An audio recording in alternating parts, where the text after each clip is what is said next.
আসসালামু আলাইকুম। লক্ষ লক্ষ লোক আজকে এখানে হাজির হয়েছে, পথে ঢেউয়ের মতো লোক আসছে। সারা বাংলাদেশ জুড়ে কোটি কোটি মানুষ আজকে এই মুহূর্তের জন্য অপেক্ষা করছে। তারা তাকিয়ে আছে হাদির কথা শোনার জন্য। আজকে বিদেশে যারা আছে বাংলাদেশি, এই মুহূর্তে তারাও হাদির কথা জানতে চায়। প্রিয় ওসমান হাদি, তোমাকে আমরা বিদায় দিতে আসি নাই এখানে। তুমি আমাদের বুকের ভেতরে আছো এবং চিরদিন বাংলাদেশ যতদিন আছে তুমি সকল বাংলাদেশির বুকের মধ্যে থাকবে। এটা কেউ সরাতে পারবে না।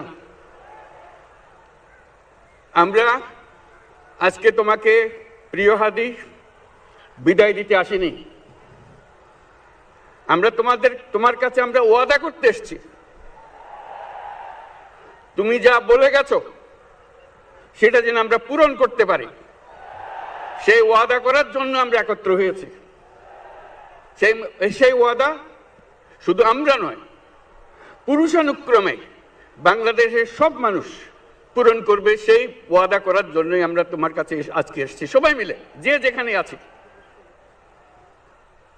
আমরা তোমার যে মানব প্রেম, তোমার যে ভঙ্গি, মানুষের সঙ্গে উঠা বসা, তোমার যে রাজনৈতিক দৃষ্টিভঙ্গি, সবাই প্রশংসা করছে। সেটা আমরা মনে প্রাণে গ্রহণ করছি, যে এটা যেন আমাদের মনে সবসময় জাগ্রত থাকে, আমরা সেটা অনুসরণ করতে পারি।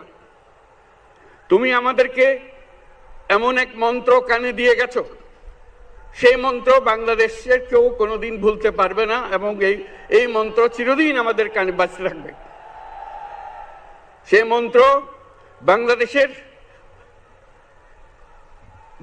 বড় মন্ত্র হয়ে আমাদের জাতির সঙ্গে সংযুক্ত থাকবে।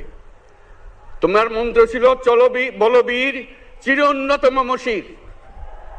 এই উন্নত মমশিরের যে মন্ত্র তুমি দিয়ে গেছো, সেটা বাংলাদেশি সন্তানের জন্মলগ্ন থেকে যতদিন সে বেঁচে থাকবে নিজের কাছে বলবে চল বলবীর চির উন্নত মমশির, আমাদের শির কখনো নত হবে না।